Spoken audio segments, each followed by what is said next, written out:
Theodore Roosevelt once said, "The credit belongs to the man who is actually in the arena." I believe there's a hero in all of us that keeps us honest, gives us strength, makes us noble.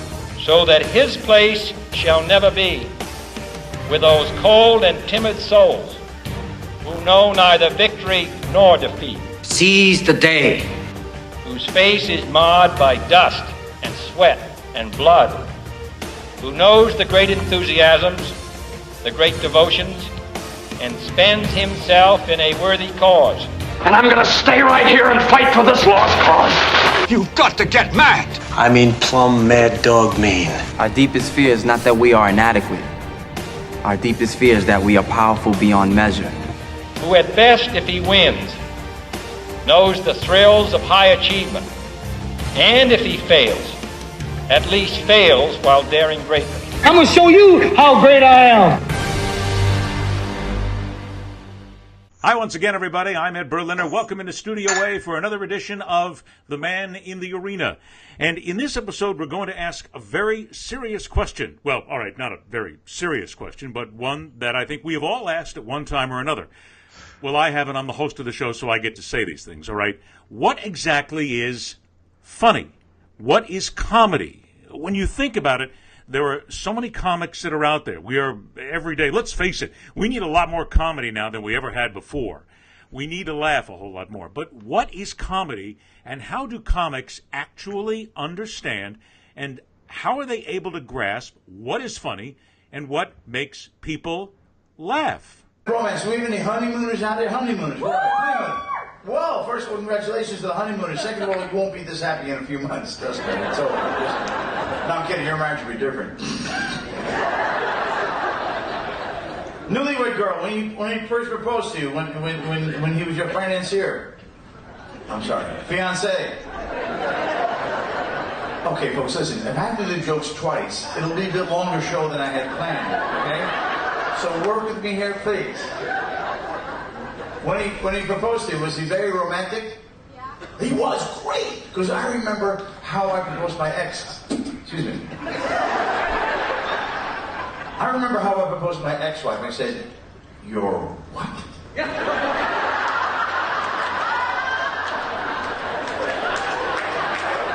Okay, granted, it wasn't romantic, but it was certainly apropos. Too many French words. Okay. You're cute, but this slow. My wife belongs to a group called DAM, that's Mothers Against Dyslexia.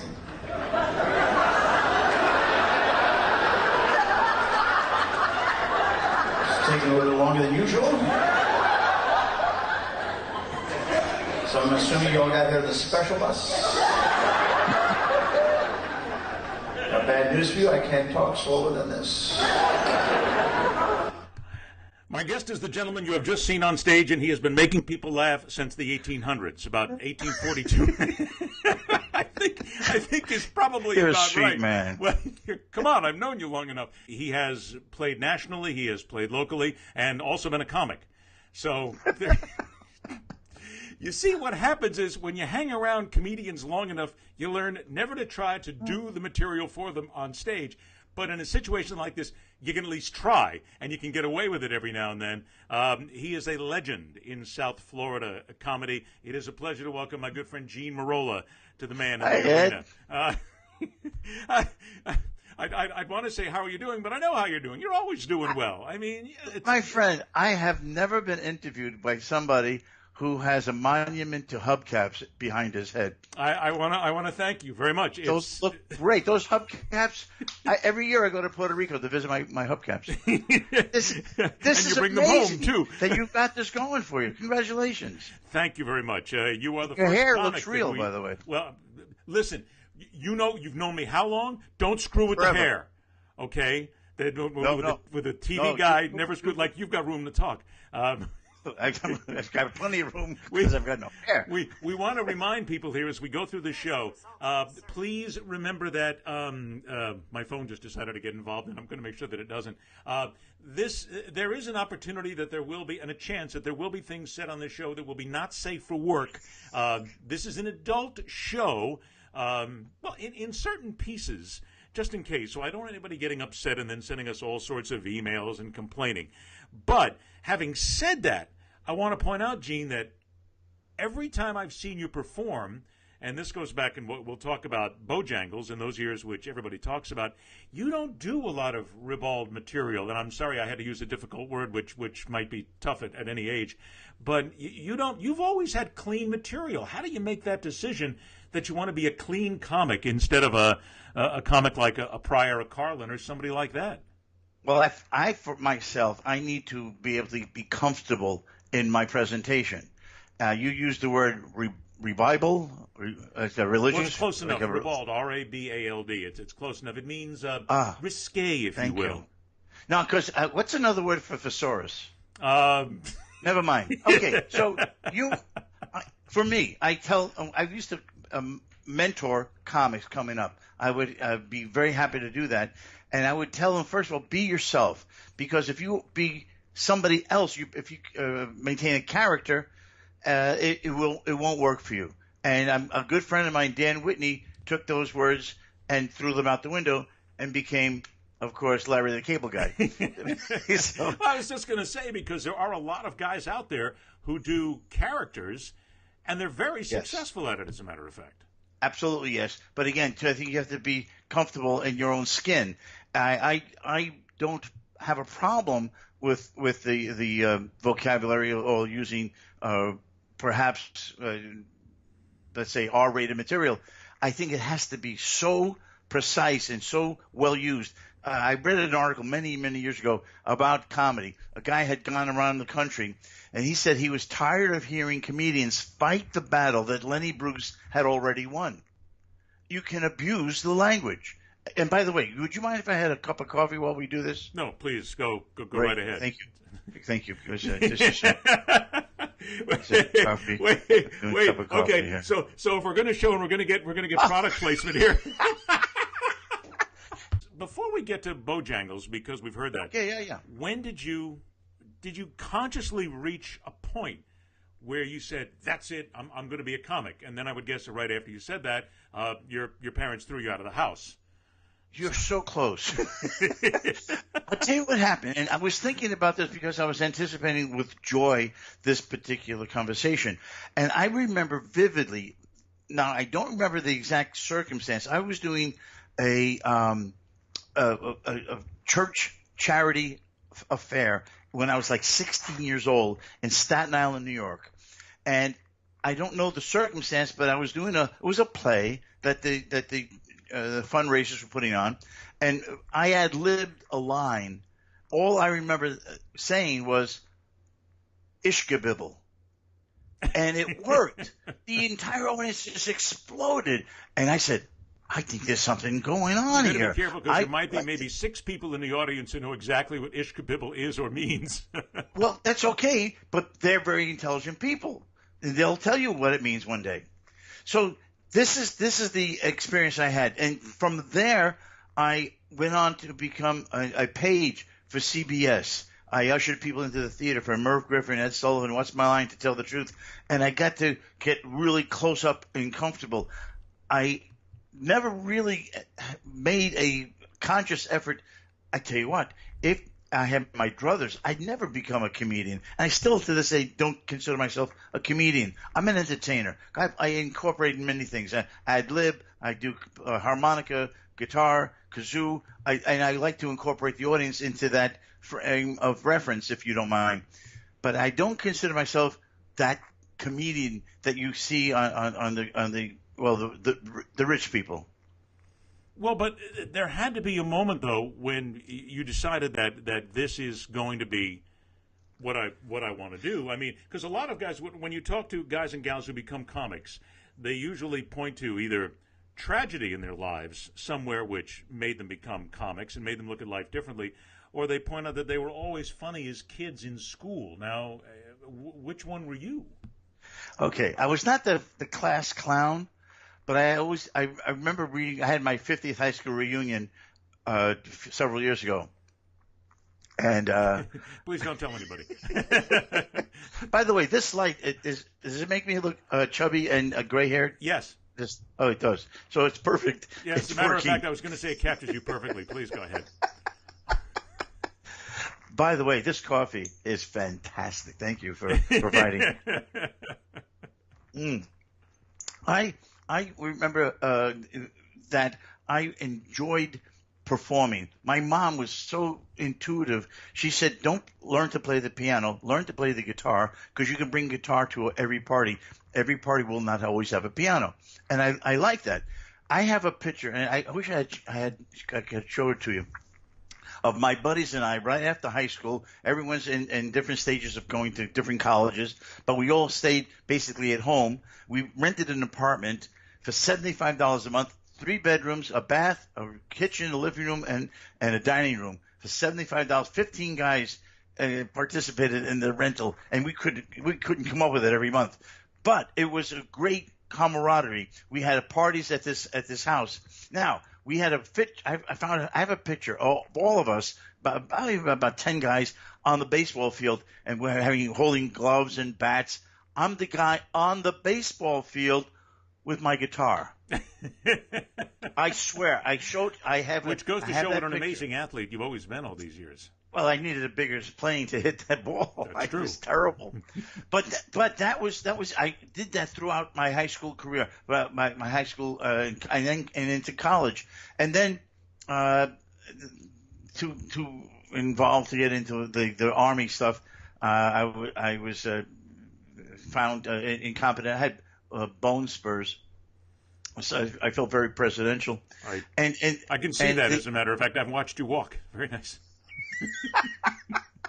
And we want to talk. Slip them in when you can, everybody. Trust me, when you got a professional comic and you got a chance to do it, don't do it when he's on stage. When you got them like this, do it like this, but don't do it on stage. Trust me, I got caught with that, and I'll tell that story momentarily. Listen, you kids out there, listen to Mr. Berliner, because he knows from whence he's talking. Mm-hmm. So yes, everything evolved. I got my very first job playing the guitar. Again, since I'm playing guitar, I was a performer again. The very first gig I had was a place called the Red Barrel in Staten Island, New York. The owner comes up to me and says, don't let anybody give you any shit. And he takes out a gun. And he tells me, this gun could put a hole in the engine of a car. So don't let anybody intimidate you. I got your back. And I said to him, are there any songs you don't want to hear? True story, Ed. And True story. He said, whatever you play, I'm going to like.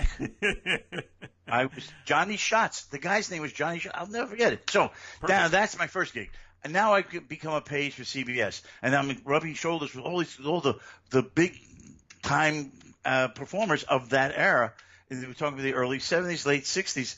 And now I get the whole cue cards for Ed Sullivan. I finish my stuff at CBS. I go on vacation to Cape Cod.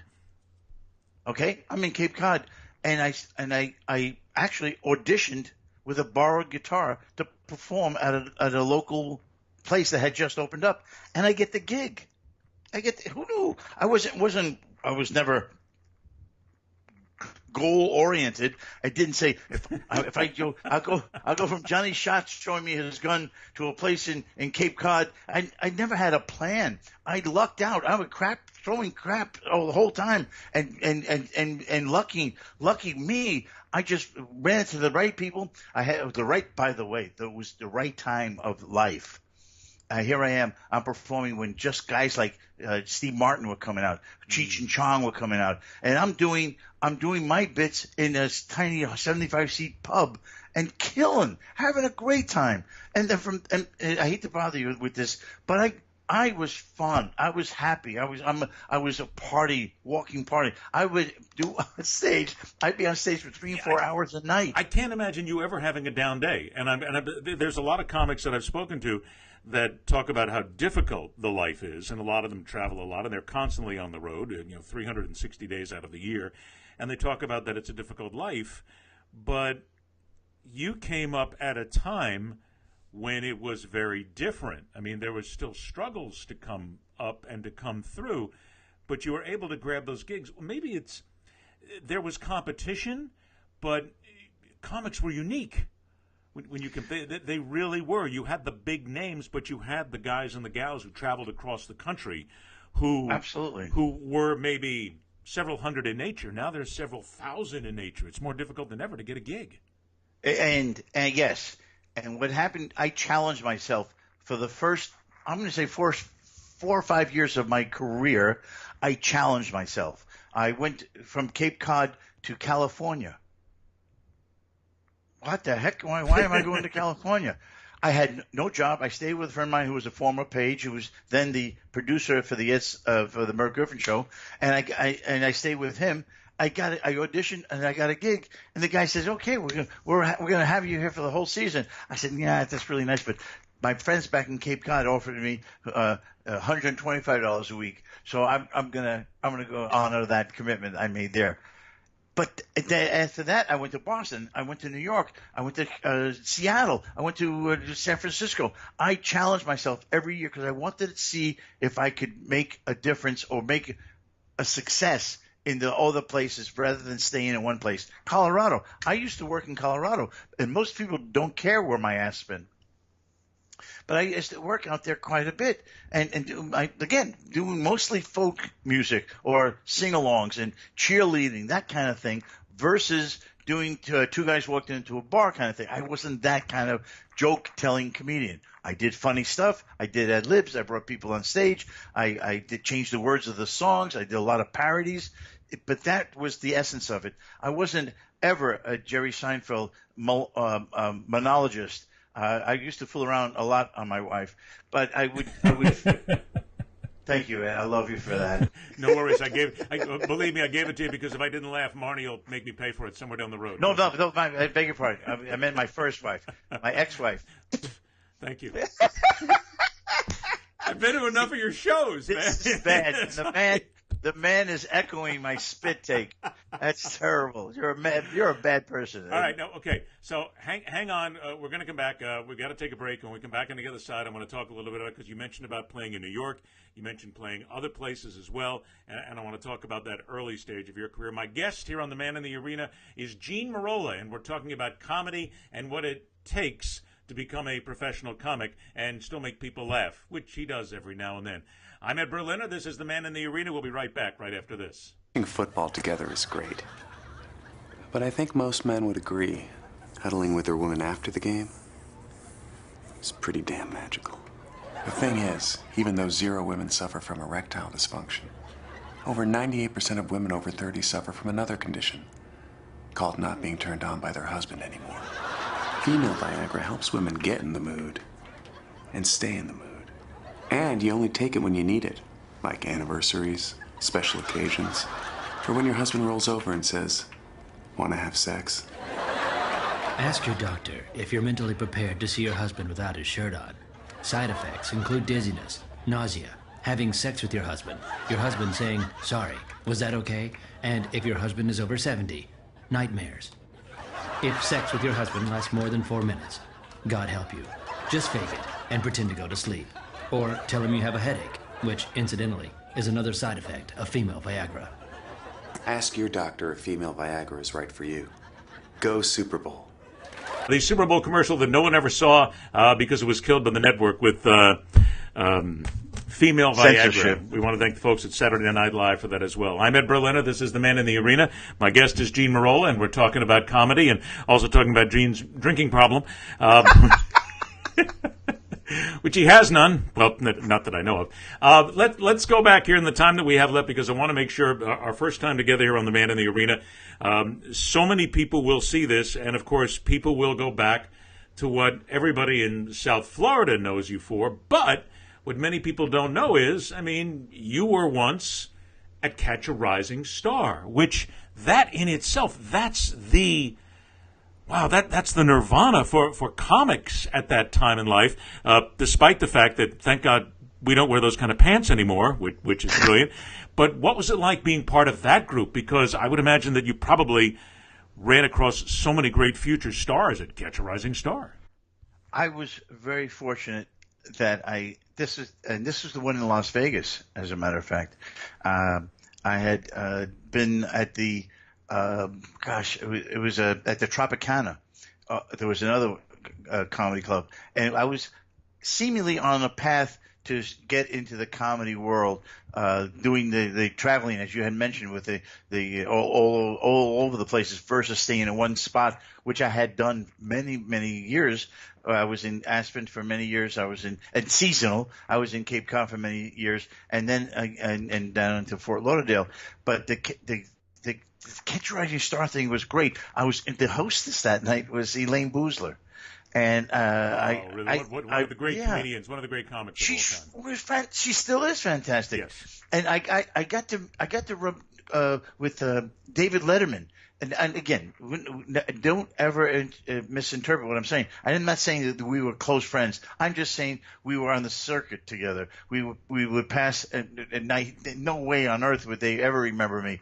I actually did a show in Fort Lauderdale with Jerry Seinfeld. I opened for Jerry Seinfeld, and he wasn't as popular at that time as I was here in Fort Lauderdale, my home turf. But I had issues with him because he's a Mets fan, and I'm a Yankee fan. I like Nobody's baseball, perfect, brother. And he doesn't. I didn't bring my Red Sox stuff out just for you. Oh, that's great. No, they're doing well this year. Excuse me.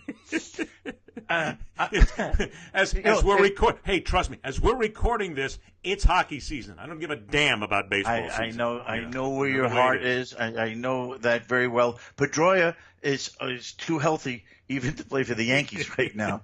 They have 11 guys on the injured reserve list. That's another thing. I have. Do we have enough time to tell all the stories? No. Okay, we don't. But I want to. But you made a transition, so I want to make that transition because Fort Lauderdale was your turf. I mean, this was you. This was when I got to know you at a club called Bojangles on Federal Highway in Oakland Park in Fort Lauderdale. If anybody knows South Florida, it was north of Oakland Park Boulevard and Federal Highway. It was a great club. It was a tremendous amount of fun. I think now it's a furniture joint. It's been long gone. But that place was so much fun. What was it like being there? And by the way, you did ridicule me a couple of times, which I remember really well. But then again, I opened my big fat mouth a couple of times and tried to get and tried to say something. So I paid for it. And I knew that. And you said this earlier. The guy with the mic, you don't have a chance. No, you don't have a chance. The regular heck. Well, no, you don't have a chance. Yeah, shut up. Not you personally, but anybody. No, to me too. If you're in the audience and you got a professional comic on stage, shut up. Laugh and let her do it. Let him do it. Do not get into a pissing contest with a comic. It's the worst thing you can do. It's a lose-lose situation. But let me tell you this. Bojangles was special, and I thank you for bringing this up. I am so grateful to my partners. I have to talk to you about my partners, John Day, George Robot, Kenny Hahn, and Paul Proffer. These guys formulated. We had the perfect symmetry because one guy was in charge of the design, one guy was in charge of the bar, one guy was in charge of daily functions, and all I had to do was walk on stage and perform. That was for me the easiest thing in the world. Comics today, if they could get an hour of material, they are headliners. They go from town to town. They're headlining, hopefully making a lot of money, and they become very popular. I was on stage, as you know, for 3 and 4 hours a night without a break. And I did that for 5-6 years at Bojangles. It was crazy. We sat 300 people. On the weekends, we were getting 600 and 700, 800 people through the door. We had a guy with a clicker. It was an amazing event in my life, and I can't believe how many people we touched in that time period. I have to point that out for people who are watching this around the world, and they will see this. For those of us who lived in Fort Lauderdale, it's still to this. What are we talking about? 30 years? The place has been gone. 40. Years? 40. We opened it 40 years ago. But it's been closed how long probably now? About 35 years now. Yeah. Okay, so it's been closed 35 years. Yeah. And to this day, people still talk about it. Of course, it's people using walkers, but there goes the next time I show up at one of your shows. I'm dead. I'm dead to the world. They're my peeps. You know what I mean? I love it. And A quick story. I'm at a sports induction. A Broward County sports celebrity, Gene Merola, 49 years with the Yankees. He's being honored by the Broward County Athletic Club. And my friend I'm sitting with is Barry Weinberg. Barry was a trainer for the St. Louis Cardinals. They had just won that week the World Series. And I'm sitting with Barry and a bunch of other trainers. Barry stands up, takes a bow. We're walking out of the place. A guy holds the door open for me and Barry. Well, the three of us are now walking to the car to get our cars. And we're talking to the guy, talking to Barry. How was the World Series? Congratulations. It was great that you did all that. And I say to the guy, here's my card. And he looks at my card. He says, you're Gene Merola?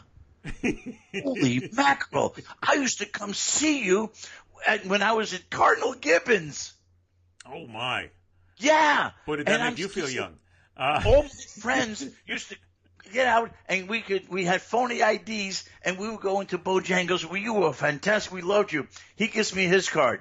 Jack Seiler, mayor of Fort Lauderdale. Who's now the mayor of Fort? Well, who was the mayor of Fort Lauderdale? Yeah. How about many that? Years, yeah.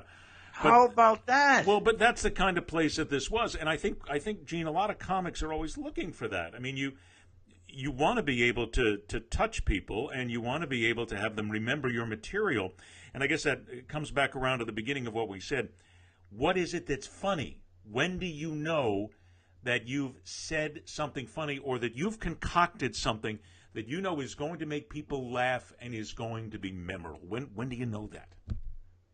You don't initially. It evolves. You throw the dice. As I mentioned dice before. What you do is you see what works, and then you extrapolate that. You take that and expand upon that. Because again, you have to be yourself. I believe you have to be yourself. And I could never have lasted in Fort Lauderdale if I wasn't at least the affable guy that I just an extension of my personality. Whoever I was on stage, certainly that person could never exist in the real world, but it was an extension of who I like to think that I was, that I am. That when you find out your path, and this is kind of works. You mentioned earlier about my language. I didn't feel comfortable dropping the F-bomb, if you will. I didn't feel comfortable doing that. It wasn't. It was my ex-wife. Excuse me. She would say stuff like, "It doesn't sound right coming out of your mouth. You don't even know how to say it properly." And she was absolutely right. Now, that said, I was very suggestive. I was very pointed. You could not miss the point of view that I was taking, but I didn't feel as though I had to use the language to drive home my point. And this is something other kids don't get. Which now I'm going to ask, and I'm going to put you on the spot here. We hadn't talked about this. Over your right shoulder, I notice your guitar. I'm going to ask, is it too much trouble to have you reach back? I don't want you to hurt your shoulder or anything, because I know how difficult it is at your age, to move too much. Is it possible to reach back, grab your guitar, and give us one of those quick little 30-second? Okay. First of all, I just looked at the screen. How many chins am I allowed? You hit the max a while ago, brother. So I'm not, because I have to tell people that this is Gene's act. He comes on stage. He has, he does it, but there's something else too that we do have to point out. I mean, Gene is one of the few people who actually does it with a kazoo. There's just not many people in America today who work comedy clubs who actually can make a kazoo work like Gene does. But the main part of his act is the guitar. And as you said, the I want to call it the mangling of the occasional song. So if you would please just give the audience a quick idea. Can you hear this? Yes, absolutely. We got you. Beautiful. I'm going to dedicate this song to all the lovely ladies out there. If I were a carpenter, I'd probably nail you. So, why do the whole song when the points for me? There's no time for romance here. I'm an old guy. Who knows how long I'll be around? I never make love without a defibrillator. I'm happy. And I want to thank you. You kept it within the 15 seconds, which means we don't get in legal trouble by we don't get ASCAP and BMI all over us going, wait a minute, they played 33 seconds if you were a carpenter. That's $497,000 right there. Very you nice are amazing, man. You probably thought of that after you asked me to do a song. Hell yeah, I did. I'm already thinking about, oh, God, now I got to call the lawyers. It's all over. You do, we're going to do this again, and we have to because there's so much that we didn't talk about. The Ed Sullivan Days, CBS as well. You do have a website, correct? Yes, I do. And I don't know how I came up with it. It's www.GeneMerola.com. It's brilliant. The way the man thinks is astounding. The way that his brain actually works out there. And I know I used to be a proofreader for M&Ms. You know that. And I know that the website carries your shows coming up. Things that you're still performing in Fort Lauderdale. I'll be in Fort Lauderdale at the Vanguard Theater. I am the curator of comedy for the Vanguard Theater, and they're a wonderful organization. They do great performances. They do great events there. It's across the street from the Broward General, in case you laugh too hard. The Vanguard Theater, June 7th is my next show there at Laugh My Ass Off is what they call it. So we look forward to seeing you there. June 7th of 2019, and because of the way things go these days in social media, this interview will last forever, long past you and I are dead. I can't thank you enough for having me. You're a great guy. It's always a pleasure to be had, especially by you. Pick it up, kids. You spend enough time. Gene, you're a marvelous friend. Our love. Oh, and by the way, before we go, I do have to make sure, and you probably got to move just a little bit to your left, right there. But I want to be sure that no, your other left. That's your right. There you go. The wonderful Marnie Merola, who is a marvelous lady, who for God knows whatever reason, I have no clue. We can't figure out what the hell she's still doing hanging around. Thank God she doesn't see well. It's a good thing that LASIK surgery never took. It really works well. But she's a wonderful lady, and we're so happy to be friends with you, and so happy to have known you for all these years. And you never had me thrown out of Bojangles, which is good as well. Not that I can remember. Gene, I love you, my friend. Thank you so much. We'll do this again real soon. Ed, lots of luck with you and your new venture. I'm on board to help you out whenever I can. Thank you, buddy. Thanks a lot, Gene. Gene Merola, who has been a friend for so many years. If you're in Fort Lauderdale, you've got to find out where Gene is performing. Don't forget, Gene Merola, Genemerola. I can spell. Gene even gave me that, didn't have to. Make sure you go there. You can find out where he is performing. He is a truly brilliant man and a wonderful human being, and people who have known him for 40 years wonder what the hell they were doing for 40 years. That's another story altogether. But please check out his stuff. By the way, don't forget, we've been flashing it throughout the show as well. Never say the word flash around Gene or any kind of a comic. We've been putting out our various social media. Please contact us on social media, on Facebook, on Twitter, and also on Instagram. It is at Berliner Speaks. If you are listening to this show on our audio podcast, don't forget we are on all of the major platforms. iTunes, Spreaker, TuneIn, goodness, there's so many of them now. Radio Public that is there. You can download us there. Also, CastBox for your Android, and you can listen to the shows there as well. And also, you can also send us a note on email. Send it to us at maninthearena@edberliner.com. We'd be thrilled to hear from you as well around the world. Thank you so much for joining us, everybody. Interesting people, fascinating stories. It's exactly what we are about. I'm Ed Berliner, and this has been The Man in the Arena. Thanks again so much for joining us. Rock on, true believers.